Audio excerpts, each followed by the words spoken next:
Breathe in and breathe out. Did you know that indoor air you breathe could be up to 5 times more polluted than outdoor air? Fresh Air Matters specializes in helping you create a healthy indoor environment by cleaning the air you breathe. They offer local plans and services that include air filter replacement plans, air duct cleaning, and many more. Go to freshairmatters.com, call or text 469-469-1852 to learn more about cleaning your indoor air. That's freshairmatters.com or 469-469-1852. Tell Steven you heard about Fresh Air Matters from the Back in the Day podcast to receive a special discount on air duct cleaning, air purifiers, and more. Again, tell them that you heard about it from Back in the Day podcast. This episode today features one of my favorite new comedians that is quickly rising up the DFW comedy ranks, and that is Mr. Thomas Craig. Thomas is a really fun, silly guy. I think you guys are really going to enjoy this interview. We obviously talk about how he got into comedy. We talk about some different people that he knew growing up that are also comedians in the DFW scene that didn't realize they grew up with him, and a lot of great stories. I hope you guys enjoy. Hey, are you talking about back in the day? Nah, man. I'm talking about back in the day. Back in the day. Back in the day. Back in the day. Back in the day. Joining me today on the Back in the Day podcast is hilarious local comedian Thomas Craig. Thomas, what's up, dude? What's going on, man? How are you? Good, man. Thanks for jumping on. Absolutely. You know, you're probably one of my favorite newer comics in the scene. I've worked with you a couple of times now, and every time I've worked with you, your style's like real fun and it's like real loose. I think some comics take themselves too seriously, and like you just have a lot of fun. So I'm excited to have you on the show and just kind of chat with you a little bit and get to know you more. Thanks, man. Yeah, that was for really sure. Nice. Yeah. How long have you been doing comedy now? So I started, my 2-year anniversary was June of this past June. So okay. 2 years. It was kind of when I kind of did my back, like an open mic at Backdoor. So, and just like ran with it. And you've been doing it kind of like not ever since you started, like you've been kind of nonstop, right? Yeah, You've been going up I constantly. needed a hobby, man. I needed something to do. So like I was like working a lot, so I had to find reasons to like kind of clock out. But once I like kind of realized there was something to do every night, I was like, this is fun. You know, I enjoy it, and I like to write. So it's like, it started out as just like an over excessive hobby for sure. What were your hobbies before? I worked pretty late a lot. I used to just dive into my job, and then afterwards it was just like Xbox, dude. Nonstop. Yeah, just like Call of Duty. I have a buddy up in Utah. Like all my buddies were close from growing up, and then we all kind of went to different states, but we still played Xbox together. So it was just like, okay, well, we'd go to work and just stay connected, man. So it was cool. Where did you grow up at? Frisco. In Frisco. Yeah, Okay. yeah, So yeah. Which high school did you go to in Frisco? I went to Frisco Wakeland, so we moved there in '97, so that was right when I started first grade. Okay, and so it was cool. I went through all the grade schools in Frisco, and Wakeland just opened when I got there. Nice. So, yeah. So you did the whole Frisco thing. You watched it explode. Dude. For those of you that aren't from the Metroplex, from the Dallas area, Frisco is a suburb of Dallas that is kind of taking over the world right now. It seems like every time I drive out there, I work in Frisco, and every time I'm out there, it's just like another new thing is being popped up. There's like a Universal Studios coming there. Yeah, man. And there's there's a skyscraper next to the mall, basically. I know. I did that blew up out of nowhere. Do you know when they built that? I literally work across the street from that, and one day I just looked up, I was like, where did this thing come from? It's Like, just there. and it's in my sight of vision of where I sit and work. Like I can see it all day, and I just never noticed it, and it's just massive. Yeah, dude.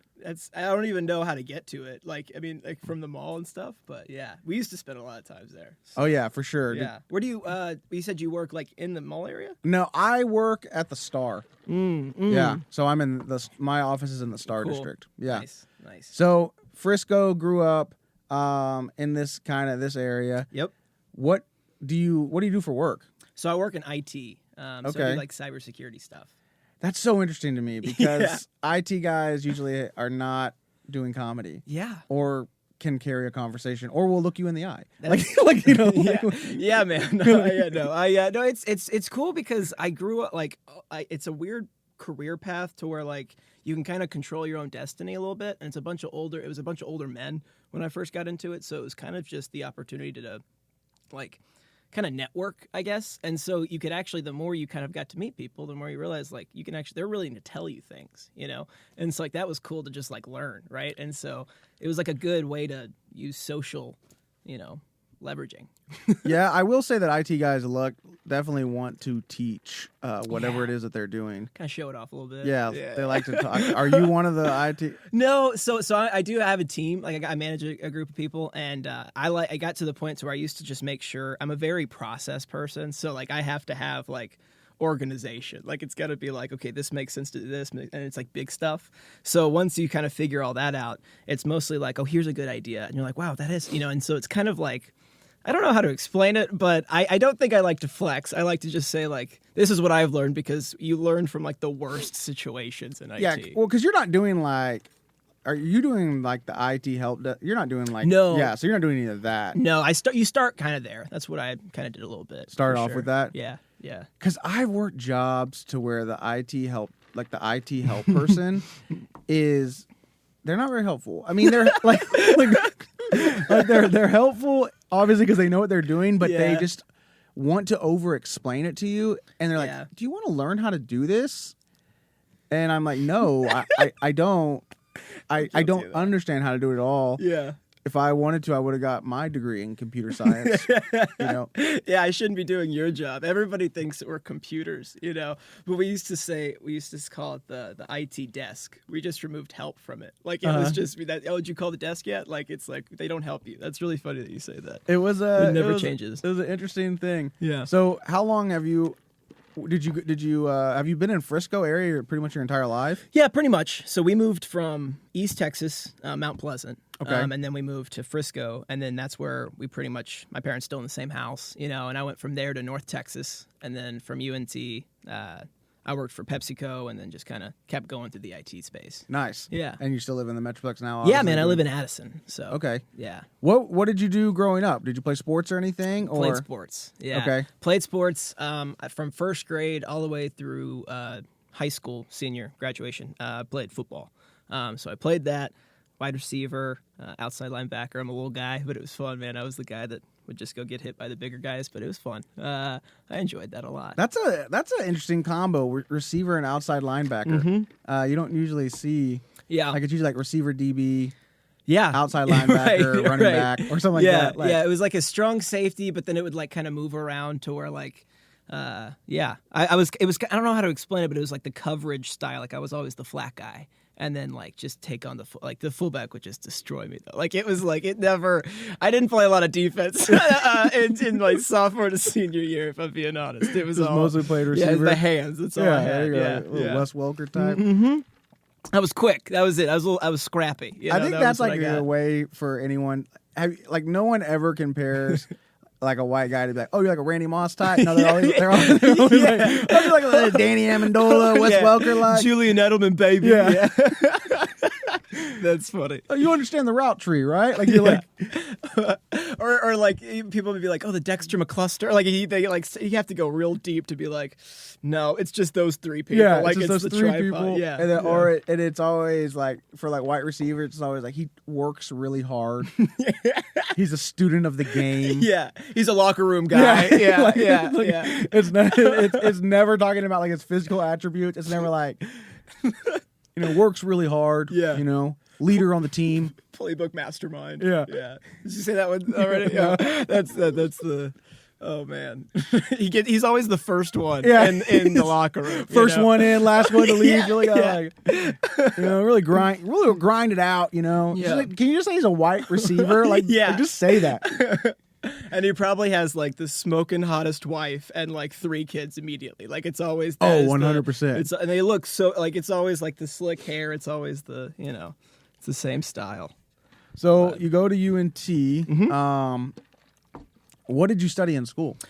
Started with construction engineering. because I wanted to be an engineer. I didn't really care which one, and that was the easiest one because it was like less. It was like the classes were a little bit lower on like the difficulty scale. So I was like, "That's it, man. That's like the path I need to take." And then I found out my first semester it was just a bunch of construction workers that are coming back to get their degree, and so like I spent a lot of my first semester like with a bunch of old people that I was like, I don't think I really like this college experience, you know? So I went to the College of Business, and they had an IT degree there. And I was like, this sounds sweet. How old were the old people? Oh, they were, so when I was 18, and also it was in the engineering facility, which was away from campus. Okay. So like I felt like I was so disconnected. I was like, am I in college right now? Like, what's happening? But they were probably like, maybe like 48 to 50, like in the, like. Oh, yeah, old. Yeah, old. Yeah. Yeah, maybe some like, maybe like 30s at the time, you know, but when you're 18 you're like, dude, if you're like over 25, like what's going on, you know? But yeah my junior, I went to junior college first, out in like West Texas. I went to the junior college out in West Texas, and I remember there was so many people there that were like 45, 50, and I was like, what's the goal here? Like, you know, like what's your end game? Like, you get in the associates, then you're going off to because there's not a 4-year school anywhere near where that town was. Yeah, like the closest one was like an hour and a half, 2 hours. So it's like you're moving away from the family. You're gonna go live in a dorm for the next 2 years to get the bachelor's. Yeah. And then what are we doing next? They had like a class on aspirations. like you should figure this out before you graduate. I don't know. That's a good point, man. And then I remember. Like the old lady that was in all, like I had a ton of classes with, she won like our version of like the valedictorian. I don't know what it was. Oh, yeah. So she gave like a speech, and I just remember being like, none of us 19, 20-year-olds are like want to hear it. Yeah. Like,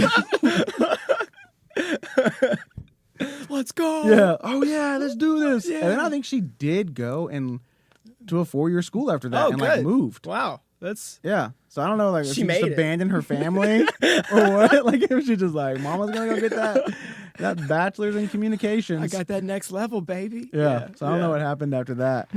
So apparently she was a good speaker. I know, amazing speaker. I still remember her. No, I don't remember anything about her speech.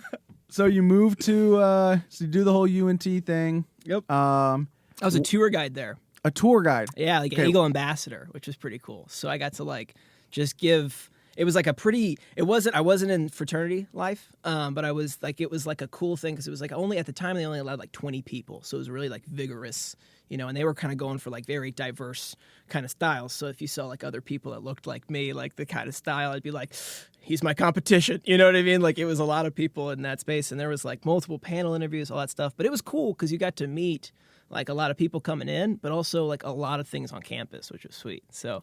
I really liked that job. I got scholarship and paid, which is like for being the tour guide. Yeah. How many years did you do that? So you couldn't do it your freshman year because you don't know anything kind of thing. But your sophomore year, I did it my sophomore year, my junior year, and then like dabbled my senior year before I wrapped up. So what's like a fun fact that only a UNT tour guide would know about UNT? Who only know about it? Yeah, like, you know, that just a normal student wouldn't, like, obviously you had to get the job, right? Right, yeah. So there's one of the buildings that actually had like a bomb shelter underneath it, like in the middle of campus. It was like an old school. It was like back in like the Cold War time frame that they had like this like secret shaft bomb shelter apparently, and like I never saw it, but that was a fact that we used in every tour. But so you have no idea where it was? It was. We knew the building, but no one knew how to get there. If that makes sense. Like it was like blocked off and everything. Like I don't think anybody has been down there or whatever. But that was it. Also, the engineering facility there.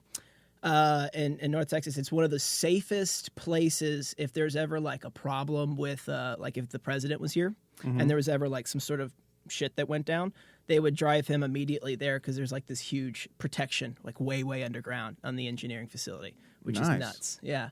So that's like a random fact, but pretty secure, you know. It's like the engineers made sure that the engineering space kept going down. Yeah. No, this ain't going down at all. Did you ever see that movie with Angelina Jolie and the bad guy from the Wolverine movie? It was like Ghost or something. Like they were like CIA agents.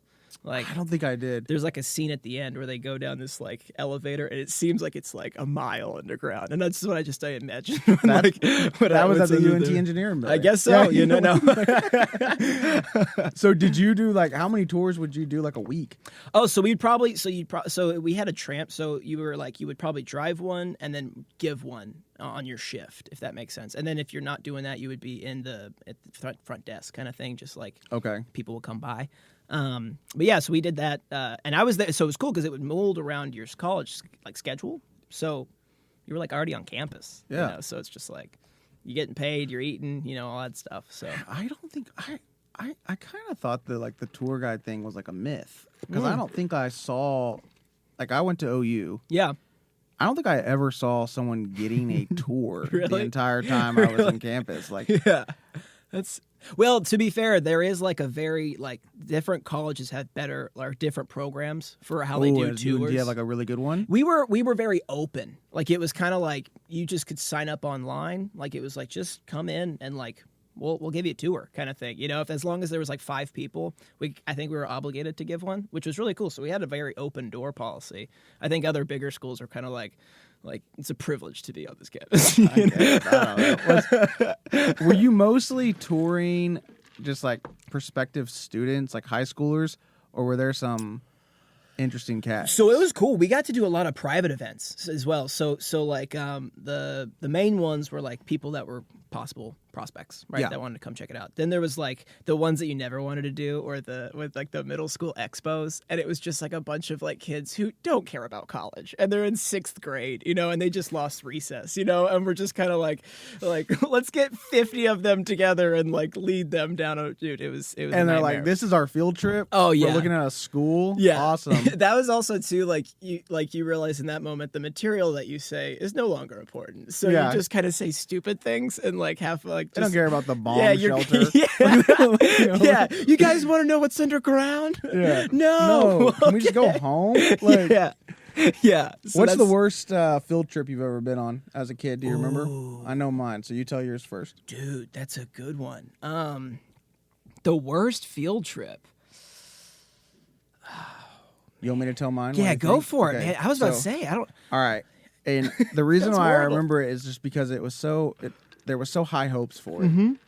So I took this class my junior year of high school called Sports Entertainment and Marketing. Cool. I was like, oh, hell yeah, this is going to Yeah. be a tight class to take, right? Hell yeah. Well, the guy that they had teach it knew nothing about sports or marketing. So like admittedly, he told us, he's like, I'm not really a big sports guy. Yeah. Like, why are you teaching this class then? Yeah. And his background was he used to work at Whirlpool. And he really loved Whirlpool. Like he talked about it all the time. Like he was obsessed with Whirlpool. Like he talked about it. The washer and Yeah, dryer. like the appliance company, right? Okay. And so I remember anyways, so we're excited or whatever, and this was the year, either the first year or the year after that the American Airlines Center opened. Okay. So our field trip was that we were going to go to the American Airlines Center, and we're yeah. like, hell yeah, we're going to like this VIP tour or whatever. Like we're going to get to go like see like where the Mavericks play and the Yeah. Stars play. It's going to be tight, right? Yeah. So we're all like hyped up to go to it. The class has already been a complete bust. There's like nothing's been cool about it. And we go to the American Airlines Center, and they're touring us around, and they would like take us to a cool spot, and like through those doors right there. Yeah. That's where the players warm up. Unfortunately, we can't go in there. And then they would take us over here, like, see right here through those doors. Yeah. The Mavericks have the greatest locker room in all of NBA. They have this, and this. And we're like, oh, that's awesome. Like, but they won't let us go in it. Can't And so see it. it was just that for like 3 hours. They didn't take us anywhere. Oh, that's a It was shame. essentially what you see on your own. Like, it's like, well, can I just come here like Yeah. next Tuesday for the Mavs Yeah, game yeah. and look at the concession stands? This could have been an email. Yeah. Yeah. That's nuts, man. I don't think I ever. I did something similar when I was in Denver. I went and saw like the Mile High Stadium, but like that was a similar tour. They basically just kind of walked us 30 yards to where you could see the field, and they were like, this is it. And we're like, wow. And then they're like, you want to come check out our souvenir shop and get out of my face? And we're like, yeah. Absolutely, yeah. So but field trips, I mean, I don't know if this would classify as a field trip, but my senior year I took an aquatics class, also a sports marketing class, which is funny. Very fun classes. Also I'm ready to graduate. Let's get out of here kind of class, right? But the aquatics class, it was taught by our swim coach because clearly, it's got to water. Someone got to swim. and so we went behind way through the thickness of the weeds and everything behind the school to this creek. And the creek was, and we were looking at sticks in the water. And we were like, let's check the pH of this creek water, and that was our field trip. And I was like, what a class. That was probably the worst one because it was actually classified as like a field trip. There's so many bad classes that you're just like, why am I doing this? Yeah. Did you guys do at your high school a senior day where they let you guys go do something for the entire day and it was put on by the school? I want to say so, but honestly, I think we probably blew it off. You know what I mean? I don't remember. I remember we had shirts that said senior day, but I don't remember what I did or what I. Ours was at the South Fork Ranch where they shot Dallas. Oh, we just went there, and there was there was basketball.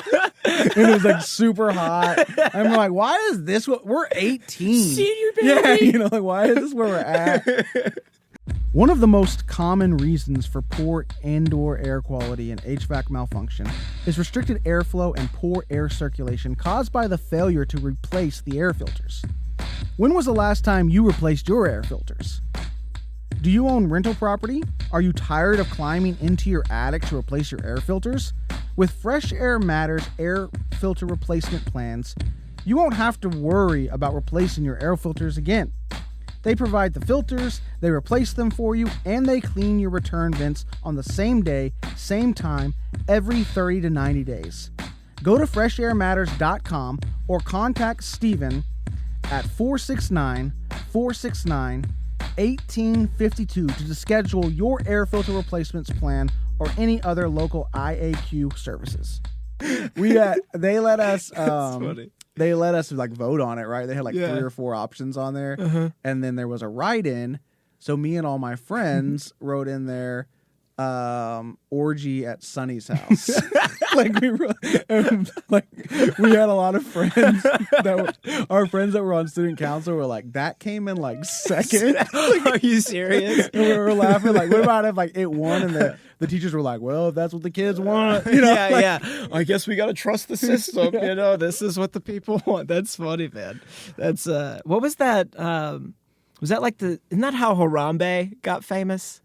Isn't that it? Wasn't his name thrown in a lot of different polls of the remember the gorilla? The gorilla that died? Yeah. Everybody was vote for Harambe, in all these different elections or something. And I hope he wins. I want our election is already such a farce anyways. Dude. That's just what needs to happen. Yeah, just something to blow absurd. it all. Yeah. I mean, we already elected a reality star. I don't. We're definitely at an interesting slide right now. We're kind of okay, well, we're 0 for 2. Yeah. Here's the oldest person that wants to be president. Yeah, man. Out there, it's nuts. So, you said you got into comedy because you needed a hobby. Yep. What were you growing up? Were you so I feel there's 2 types of comics. Yeah. Either they were the class clown, they acted out in school, or they're the quiet one that just kind of observed and no one knew they were funny. Oh, dude, I don't stop talking. I was the guy that was kind of just always just chatting with people, dude. I would go around. I wouldn't say I was popular. What's a fun fact? Emily Griefer. Emily Griefer, clearly. Yeah. We went to the same high school and graduated from the same year, and we never knew each other. Never crossed a decent paths. sized school. Yeah, we 423 graduating class. Oh, it's not that big. Yeah. I mean, We never crossed paths. Never. And then it turns out she dated a guy that I knew, so it was kind of oh, okay, we kind of worked backwards, but crazy. This small. Anyways, so it's weird for me to be I was pretty popular, and everyone's I had no idea who Yeah, you were. it's like, And I was like, well, I had no idea who you Yeah, were. we didn't go to school. We went to school together. I have no idea who you are. Yeah. How long did it take for you guys to figure out y'all went to the same school? So that's a really funny story. We were at the Plano Comedy Festival, and we were on the same showcase. And she goes up there and says, "Oh, I graduated from Wakeland." And then I was like, "Oh, whoa, that's great." And so she came off stage, and I was like, "We both went to Wakeland." And she kind of just gave me like a nod and like fist bumped me, and I was like, "Okay," I felt like there would be more to that, Like I was like, "Yeah, man." Like you were let's like chat one about connection. this. Yeah, You're like dude. new to the comedy scene. Like, we grew up together. And she's like, yeah, all right. Yeah, and she and then like I was after, so I couldn't be like, what, So I just did that, but it wasn't until like I think a couple months ago at Plano. That she said something, and I was like, because we went to high school together, and she goes, what? Like, and she heard it for the first time because she never registered it the first time. Yeah, the first time she didn't give a shit. Yeah, yeah. Oh man, that's because so I said I started comedy 2 years ago. I technically did a first open mic when I turned 18. So like I did like Backdoor when it was at DoubleTree Hotel, over there. Yeah, I had a buddy of mine that really wanted to do it, and so I was like, dude, you go. I'll follow. Or no, I'll go first. I'll like bomb. I was like, I don't care to do this. Like you can have this like hobby. This is your thing. You're really pumped for it. We both had a blast. And so it was like so fun. And then I kind of did a little bit more and then I stopped doing it. Why did you stop doing it? So I went to college. And also that first night that I did it, that was like my mom was so disappointed. Like she was, because I was so hyped up and I was like, Mom, you're not going to believe what we just did. And like, I kind of forgot that I told her that I wasn't like there. You know what I mean? I kind of told her I had something else going on, And so she's like, what are you doing? I was like, I just did my first open mic. I made a lot of people laugh, blah, blah, blah. And she's like, you're in Dallas? And she's like, get home, And so I remember that was. Were you still in high school? Oh, yeah. Yeah. I was like, yeah, for sure. And like my buddy just turned 18 and I had been 18 for a few months. So I was like, yeah, dude, I'll just like, let's do this. If we can go, we're 18. And that was an immediate backfire, from the support side. Right. And so I was like, okay, but I did it a few more times. Had we some are fun. not paying for your college. Yeah, I know. Yeah, you have a serious path to take, But no, I'm glad they kind of did, to be honest with you, because then, like, I mean, well, not necessarily. Like, I will say I've always wanted to get back into it. I was like kind of constantly thinking about it, and I would be like, oh, kind of chip at it, because I did it at UNC. I've met Tyson Pfeiffer. Okay, me and him crossed paths the first time, and I actually did a couple shows out at UNT and got him out there. And we were just like knew each other, and then we didn't see each other until like a year ago, and and then I was like, oh, welcome back, man. And I was like, hell yeah. So I don't know, that's the story. Okay. But the reason why I say that what about is because your buddy? What about your friend? Did he continue to do it? Yeah, he ended up going to Second City, and then he got an internship with I think it was like Conan and then Kimmel.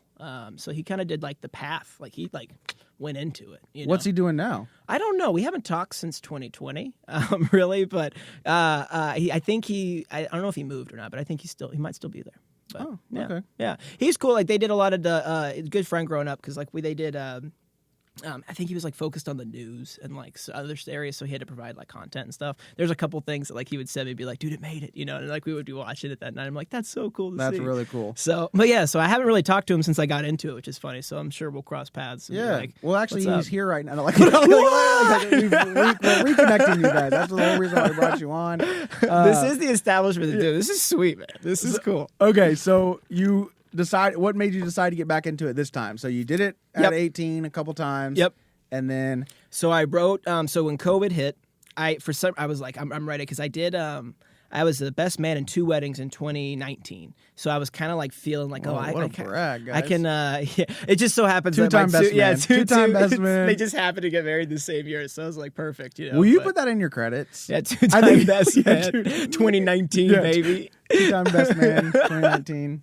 Yeah, maybe I actually look into that. But I wrote some speeches and I had fun with it, and people were like, "It was pretty funny," and I was like, maybe I should get into it, So when 2020 was there, I just wrote, man. I just wrote what I thought was funny, and then had a breakup in 2021, and I was like, I'm doing comedy again, and then that was the commitment. I just went through the book of all the new stuff. I feel like a lot of people go through some kind of like breakup and they decide that they're gonna try to do comedy or whatever. Yeah. You know. So that's cool. And then you just haven't stopped doing it. Haven't stopped, man. That was so the tie back to Emily Griefer piece. She was she the breakup? The first no. The first time I met her, we were at like Will Call, and I was like, "Hey, I'm Thomas." You know, I was like, "I've seen your face and I've seen your name. Like, it's really nice to meet you." You know, just me. You know. And she was like, and I said, "I did comedy back in college," and she was talking to somebody. I don't remember who it was at the time. And she goes, "Oh, look, so and so, another comic who did comedy back in college." And then I remember being like, "I guess that's not cool to say." You know, I was like, "Thank you for that immediate feedback." And then I was like, "I'll never mention that again." And so it's just so funny that like now that we're having these like kind of she went to high school, and so it's like a pretty cool like I don't know. Emily really hurt your feelings. Like I feel like 100%, dude, 100%. It's funny because like that's where you meet. I got into comedy to meet people, and like it was just funny because the people I was meeting, they were kind of like, "Yeah, we don't care about you." Yeah, well, you're hanging out with people that hate themselves. Yeah. Like, you know, like, yeah, definitely second thought that. Yeah. Yeah. It's like, oh, these guys are jolly. They're on stage telling jokes. Yeah, because they're hiding their pains. You know, like every single day we're hiding our pain. Yeah. Going up here to make other people laugh because we can't laugh anymore. Yeah.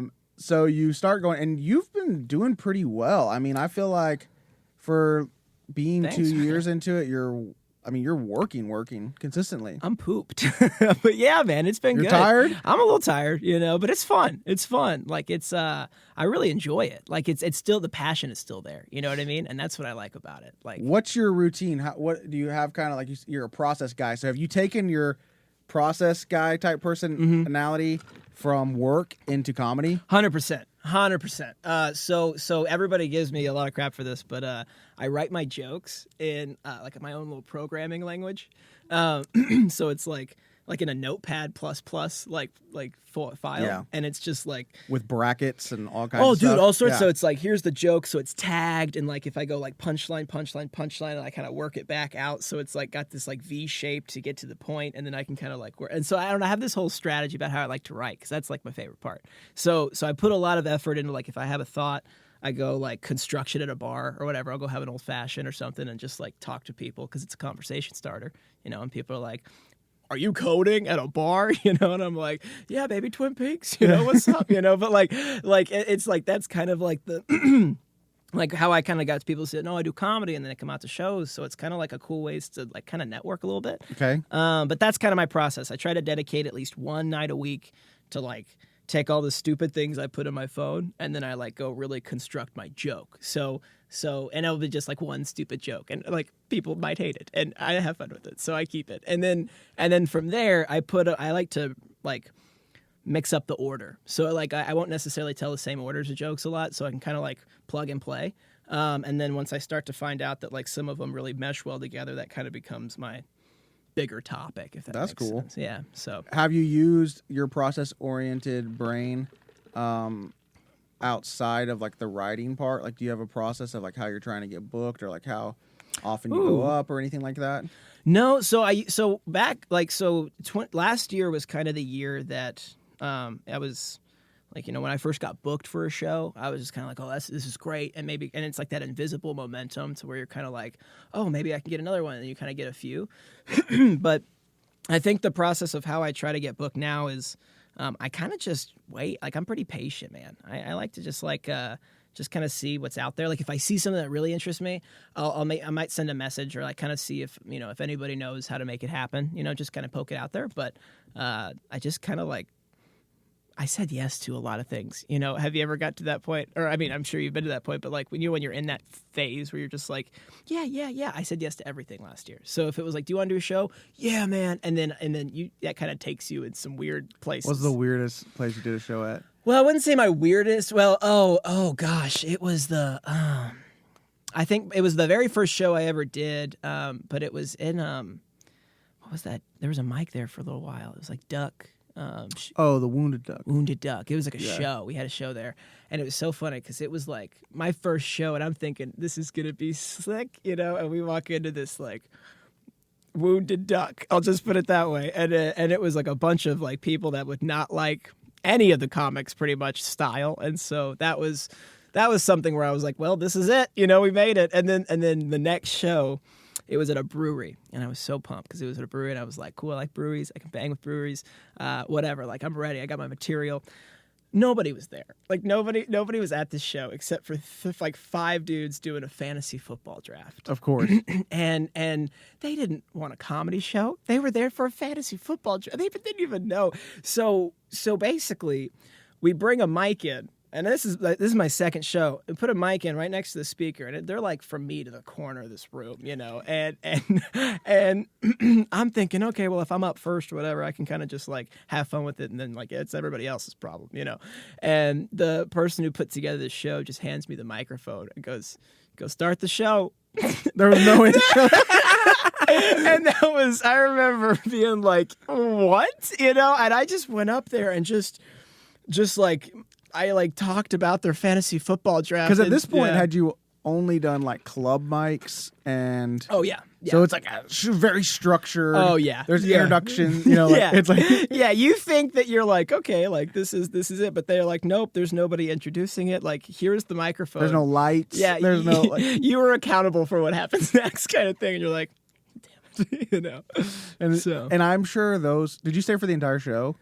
Oh yeah. I like to, especially. I think it's good. I was so new, dude. So it's just like I gotta at least kind of be there, you know, enough to kind of meet other people or have. How many comics were on it? Do you remember? Like roughly? It was maybe 6. I feel so bad for those 5 dudes. They left.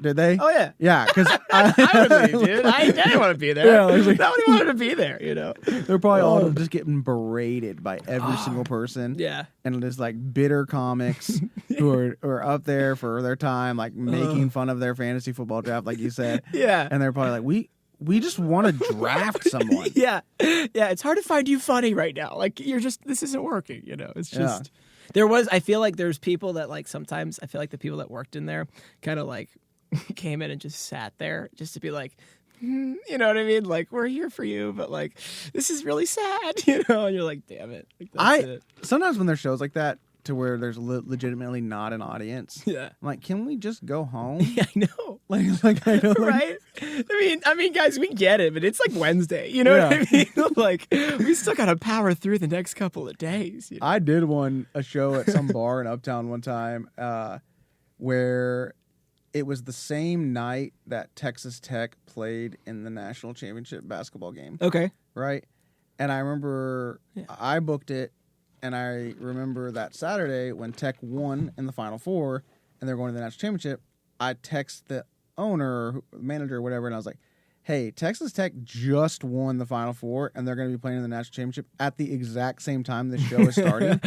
Can we move the show up an hour? Yeah, just an hour. It could be like a pre-show. Yeah, or you know, like it'd be like a pre-show party or whatever. We can like that way so we can get some people in here. And I was like, because this is a local team that's making the national. Like, there's gonna be no one there. Yeah, no one's. And his response is like, we already made the flyer. Are you serious? Yeah, and I go, that's the reason? Was it a bomb and flyer, though? Like, was it hot? Oh, it was the same flyer. They just changed our names out each time. Oh, man. They just changed our names out each time. There's no pictures. There's no. There wasn't even, and even if there was, all you gotta do is erase the 8 and put a 7. Yeah. Like there's no like. Yeah. We already made the flyer. You could even put like a text box over that. Like, yeah, that's how you could just cross it out and put a 7 next to it. You know, however you want to do it. Yeah. And that was an excuse. So, and the show was a good lineup. It was Alfred Kayanga. Have you seen Alfred before? Yeah. Lawrence Rosales. Okay. And I was hosting it. Oh, cool. So it's like we had that was like a good lineup, show, right? Yeah. So it's like 7:00. Not a human being is there. Oh, just no. us Oh, and the no. bartender. 7:15. Not a single person. Not even like just a random person that's there to watch the game or eat or anything. Yeah. Not a human being. Not in there. And so at about 7:30, he comes to me and he was like, "Hey, still gonna pay you guys, but why don't y'all wait around until the time that the show was over?" Oh, and we're like, "Oh, okay, we can do that." Did they have a TV? And 2 people showed up. Oh, no. and we did the entire show for them. Mm. After my we've been waiting God. around for a good hour, we just turned it into kind of like an open mic. We just That's all a kind of nightmare. worked on some stuff that we had done, and Just it don't was make, just. do you make eye contact with them? Oh yeah, we just talked to them. Yeah, we're just like, like, hey, just- we're just gonna try some stuff for you guys. What do you think? And they're like, we're not really here for the show. Yeah, they felt so obligated. Yeah, they're yeah. like, but we can listen if you want us to. They have such sweaty hands. When Yeah, they're they're sitting like, there this like, is so oh, we regret uncomfortable. this. Oh man. Whether you suffer from allergy symptoms like sneezing, coughing, itchy eyes and throat, runny nose, asthma, more severe respiratory issues, or even cancer, poor indoor air quality has been directly linked to your overall health. Take control of the air you breathe today.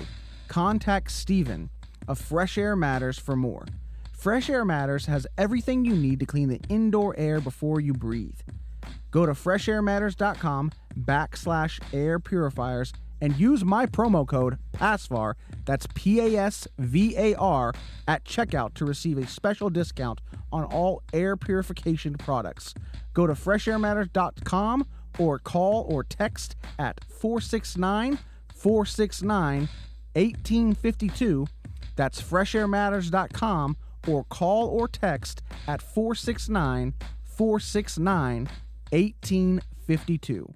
All right, dude. So the name of the show is called Back in the Day. Okay. Right. So each season, I have like a topic that I kind of ask questions about to hear like stories from people. This year, I'm focused on people telling me stories from back in the day, like the worst trouble they've ever gotten in. Okay. And like, so do you have a story for me, like the worst trouble you ever got in, like from your parents?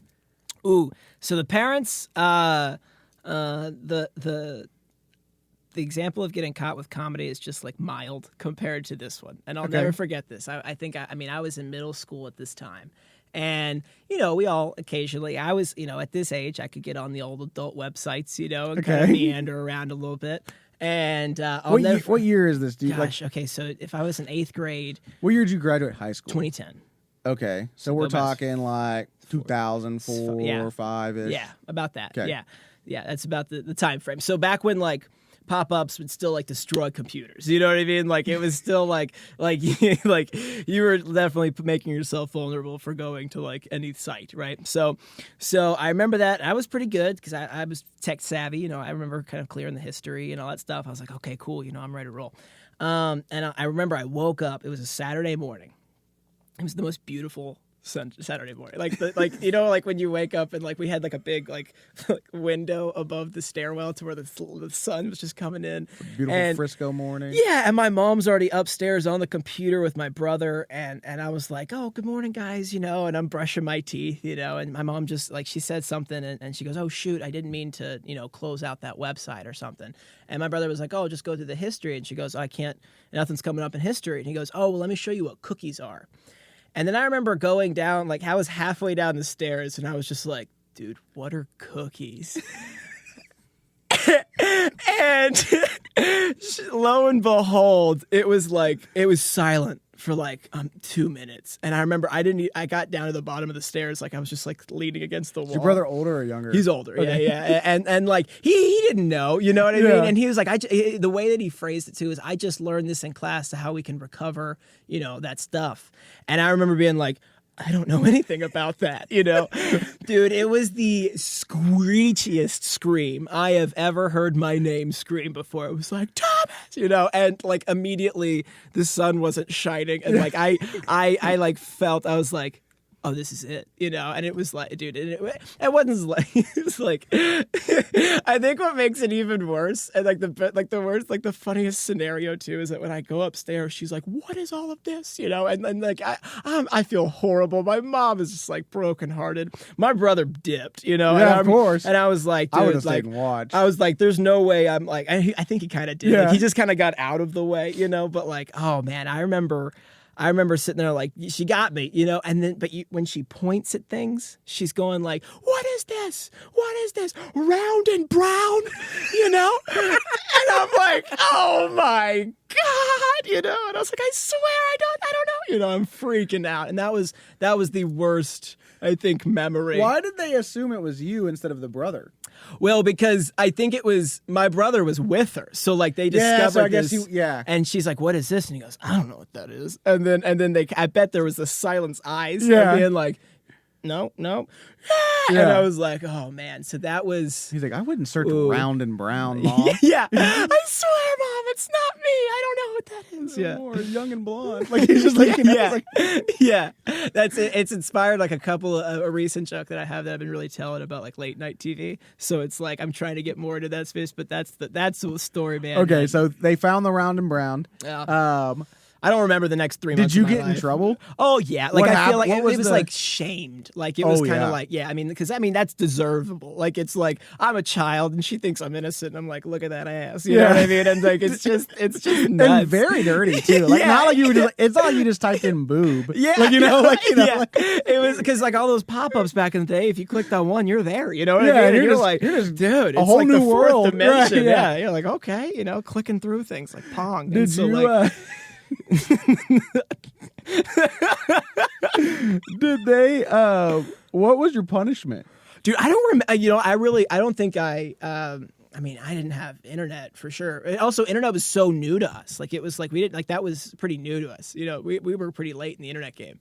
Your family was? Yeah, like not necessarily. We had a computer, but like it was like we were. I didn't have AOL. I never had AOL. No AOL. No, my buddies did. And okay, so like that was like I just jumped on theirs and stuff. But I had email. How cool! Yeah, that's super cool. Yeah. So I'm a few years older than you, and I got caught with the same thing around the same age. Mine was a little bit different though because I had all these restrictions on I had AOL. Okay. And my parents had all these restrictions on there. So like I could go to like ESPN. Yeah. I could go to like Yahoo Sports. Yeah. And that was about it. Like there was no other like really website I could go to. So what I did to get around it is I would get into I would go into lesbian chat rooms. And I had a handful of like naked pictures that I had that I posed it as they were me. Uh-huh. And I would talk to these lesbians. I think they're probably other 12-year-old boys like me. And I would trade pictures with them. And and I don't know what these lesbians were thinking because my screen name was Mike Swoosh. So it's like I'm obviously not a girl. Dude. Wait, hold on. What were these pictures you said of you? Were they pictures of you? No, they were just like okay, I'm just imagining you posing.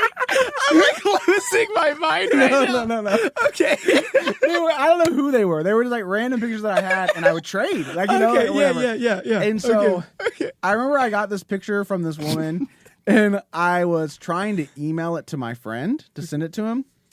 And this is dial-up days, so internet is super slow.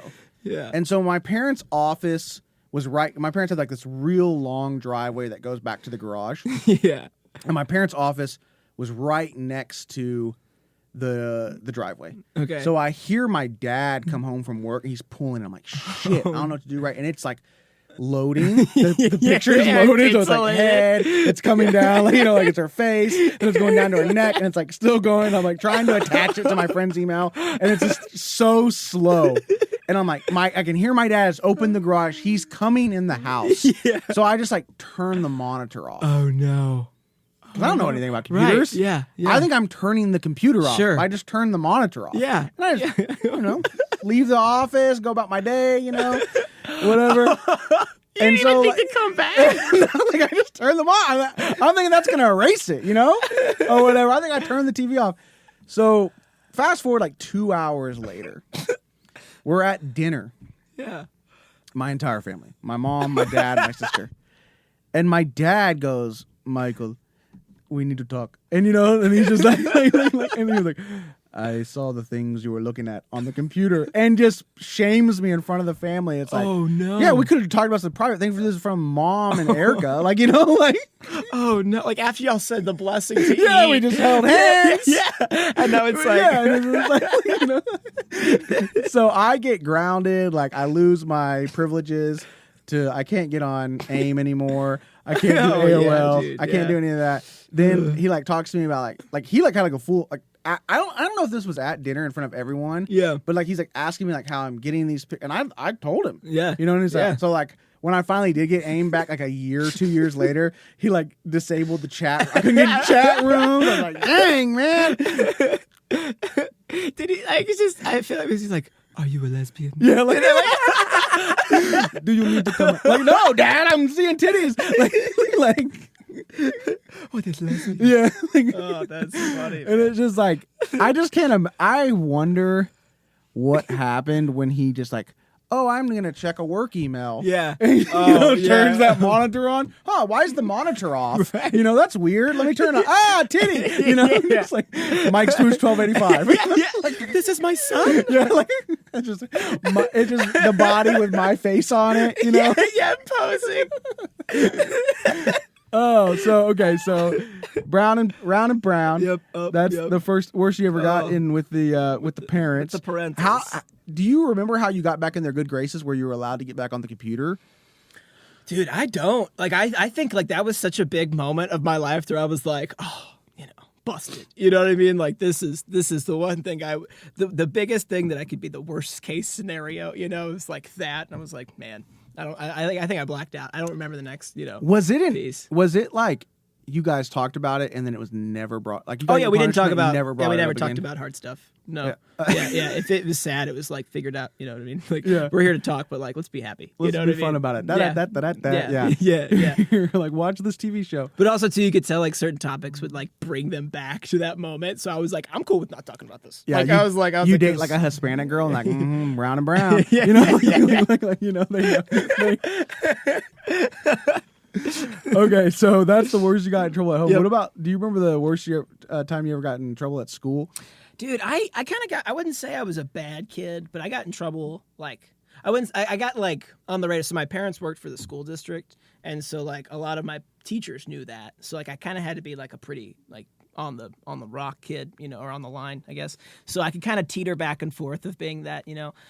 So I was always kind of getting in trouble. I got away with a lot. But probably the worst, and this is still actually this pisses me off. This is the one thing that still upsets me about being in high school is because there's a Chick-fil-A on the way to campus, and I was working at Arby's at the time, so I would be able to. I don't know why I said campus; it's a high school. But I'm driving in, and I had a job, you know, fast food money, baby, and I remember going to Chick-fil-A like a lot just to get the chicken minis and a sweet tea.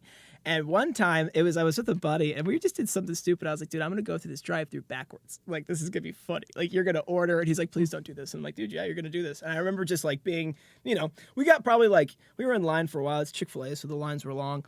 And like we were staring like directly at the person behind us, you know? Yeah. And so like, I mean, obviously that was weird. But also my number and my name for my high school team like was like on my car. Oh, of course. And and so I guess somebody knew somebody to text somebody, and so like my receiver even said my position, you know what I mean? So I'm pretty sure like whoever it was knew exactly who to reach out to about this. And the man before we got to the order, Chick-fil-A guy came out, and I think it's because he came out and was like, "You can't do this." Like, and it was so stupid because it was like, why not? You know what I mean? Like, this doesn't like, who cares which way I'm facing? Let's get some food. You know what I mean? To be fair, I'm pissed. So so that was the whole thing that happened. But I remember that was the biggest punishment I remember getting. Like, actually, yeah, probably one of the top punishments I got. What was the punishment? Oh, it was like, do you remember when it was called the snake on the football field? So you had to run on the line, go up 5 yards, run on the line, go up 5 Yes. yards. And then every time they blew the whistle, you would like have to like drop down and get back up, you know, and then like keep going. And like, dude, it just took so long, and you go all the way down and come back. And I think I did down and back like 3 or 4 times. And it was like dark. It was dark. But to be fair, I think it was like that fall season. But yeah, man, I was exhausted. And I was like, for Chick-fil-A minute, I didn't get breakfast, right? Did they not give you the food? No, because they made me leave, and then we were already running late. And so he was like, my friend was very upset with me. He was like, I better not fucking take the fall for this. And I was like, okay, we'll be fine. But yeah, so that was that one. And then How quick did you know you were in trouble? Like, was it like you were... The people that we were looking at didn't seem pleased. like you could tell, like, they were like, we're not vibing with whatever you're trying to think is funny. But was it like one of those things where, okay, yeah, we didn't get our chicken minis. Yeah. But we're good. Nothing bad's going to come from Yeah, this. nothing. Yeah, there wasn't like, we knew that there was nothing negative. And then you showed up at practice. And no one told me. So, like, we had just done conditioning, and the coach calls me over, like a shock value. And I was like, what? What did he say to you? He's like, so how was breakfast this morning? And like, like something like that. I was like, dude, I didn't get breakfast. You know what I mean? Yeah, like, I'm starving. I Who was told like, you? yeah. I'm I was hungry. like, oh yeah, what'd you have for breakfast, man? And he's like, next time, how about you think? And I'm like, all right, I'll start thinking. Yeah. So. But yeah, that was probably school. I got away with a lot, man. I would say some stupid things in class. One of my favorite things I got away with was in that same aquatics class. Dude, we were in the back row. We didn't ever cared about any of that class. I could care less about that class. And it was I remember I got two almost back-to-back days. The first day was I was texting in the back. And she just stops in the middle of what she's saying, and she's like, "Thomas, put your phone away." And without blinking, I was like, "I have diabetes."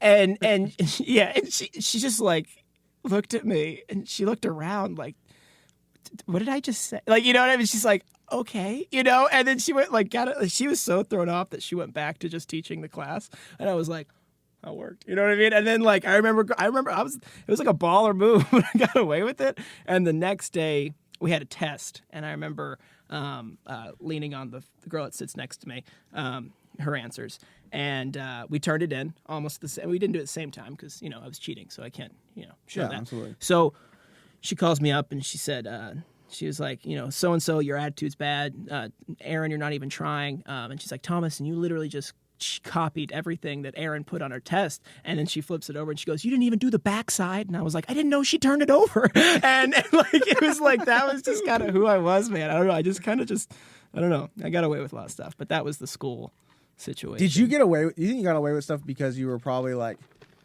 nothing you were doing was like malicious. Right. It was respectfully tasteful. Yeah. Yeah. That was me too. Yeah. At school. Like, yeah.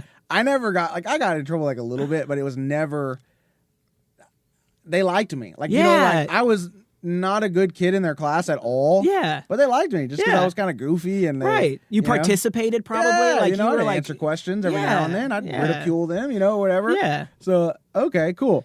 Yeah. All right, last one. Okay. And you don't have to answer this if you don't want to. Okay. If it's applicable to you, it might not be. What's the worst trouble you've ever gotten in, like, with the law? Do you have anything like that? I do. Okay, so I've never I have a clean record, which is great. That's good. But when it came with the law, I was in college at UNT on Fry Street, which was like where the bars were, and there was and my buddy was dating this girl at the time, and I remember I don't know if I was hungover or something. I didn't want to go out that night, so I was like, you guys go out, and I kind of lost them, and I was having to go pick him up, and we couldn't find my buddy, and I was like, okay, I got to go find my friend. And so we were out there, and then I ended up kind of just like being out on the club, just for like in the bars, like drinking for a while. And then I lost my friend, and there was a cover at where he went. And I remember being like, oh, like I'm just here to be. By that time, I was pretty drunk. I remember I shouldn't have even really been there, but I was like, I'm gonna go find my friend, and like there's a cover, and I was like, listen, here's my wallet. Like I'll be right back. I'm just gonna go find that guy. I'm gonna bring him with me, and we're gonna go, and that's it. And I'll come get my wallet. So the night transpires. I see a buddy. He buys me a shot immediately, and I'm like trying to work my way to my friend. And we just kept drinking, and we kept drinking. We meet these two girls. We're kind of chatting, and then she's like, "Oh, we're going to Jimmy John's." I'm like, "Okay." And so like we all kind of leave, and we're kind of go to the bar, and then before you know, we're just drunk.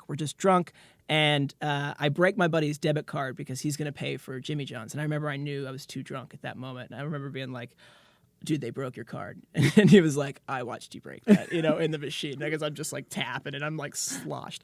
And the two girls that we were with another buddy of mine. So the guy I was even checking on, he was fine. Like they ended up leaving, and then it was just me and this random dude and two like pretty attractive girls. And they're like, hey, we just live like right here. And I was like, oh, well, we'll walk you home, And so like I remember like the chivalrous act of like walking them home, and we even just like dropped them off. And my buddy was like, or the guy I was with, he's like, I'm this way. And I said, oh, me too. So we're walking. And then I kind of like, he was like, well, I'm here. And I'm like, okay. And so he kind of drives off and I kind of keep walking for a little bit. And then I look up and I'm like, dude, I'm in downtown Denton. Like I just like walked like drunkenly, like all the way to downtown, just on my own, thinking I knew where I was going. And I realized I was so far, I just turn around and start running back home. And like on my way home, I see cop lights, and I was like, okay, there's cops. Like I just got to avoid them. You know, I'm fine. And all of a sudden I hear my name, and it's like Thomas, come over here. And it was the guy I was with. He gets pulled over on the side of the street. The guy that you just met. Yeah, and he's yelling my name, and the policeman was like, get your ass over, and he's yelling at me, and I was like, I felt, that scene is super bad when they get busted at, like on the street. It's just like, fastest get alive. I was like, okay, I'm busted, so I gotta go. So I walked over there, and yeah, sure enough, this guy's in cuffs. He's like he's trashed. I realized I'm trashed, and he was like talking to me. He's like, son, I need to see some ID, and I reached out and I was like, I don't have my wallet, and I was like, I don't know what to do, but I left, and then I didn't know where my wallet was, and so I told him everything on my driver's license. He puts cuffs on me. We get in the car, and immediately when I get in the car, because it was public intoxication, I mean, I was just like, I guess I was just drunk, but I remember getting in the car, and I remember being like, dude, why did you say my name? And I'm just yelling at him, and I'm like, dude, I was like home safe, man. I'm like, I'm fine. I know exactly where I'm going, and I'm like just yelling at this guy in the back seat, and I guess the cop was like, all right, this guy doesn't seem that drunk. He's just associated to the guy who was drunk. And so he was just like, I don't do this often, but where do you guys live? And he dropped us off. And he uncuffed us, and he dropped us off at a home, and I slept on a futon. And that was... Whose house? Was it that guy's house? It was that guy's house. Yeah. Why did they arrest... Like, what were they... Like, so I don't know what he did. I don't know what caused. You know what I mean? To this day, we never really talked about it. I don't know what caused the cop to go, because I never really saw him again, to be honest with you. So like, I just slept in his house. But whatever he was, I guess, maybe jaywalked. I don't know what it was. But yeah, they pulled him over, and then I realized I was a mile and a half the other direction, and that was when he just called me over. It's like it makes you wonder. Like the guy had to have been doing something, or like threw something. I don't know. He must have done something. Yelled at them, or he did something that made them stop. Because it's like I mean, maybe cops do this, but I don't think cops are like out there looking for PIs. You know what I mean? Like, and plus, too, I remember being super late, so there was only probably two people in the city that he was like, okay, there's two people right there. Let's go figure out what's going on with them. Yeah, you're just running for no reason with boots on. Like I'm sweaty polo jeans and boots, and I'm like, I got this. Stupid. Well, dude, man, this has been a lot of fun. Where can people find you? Instagram is probably my main one, Thomas_Craig. And I got a website and everything on there, with upcoming shows. Okay. And then TikTok, I'm slowly kind of putting more stuff on it. That's just Thomas Craig Comedy. But other than that, those are the main two. Twitter's kind of a waste for me, but yeah. Or you mean X? Isn't that what it's called now? X? Yeah. We're like an X social media platform.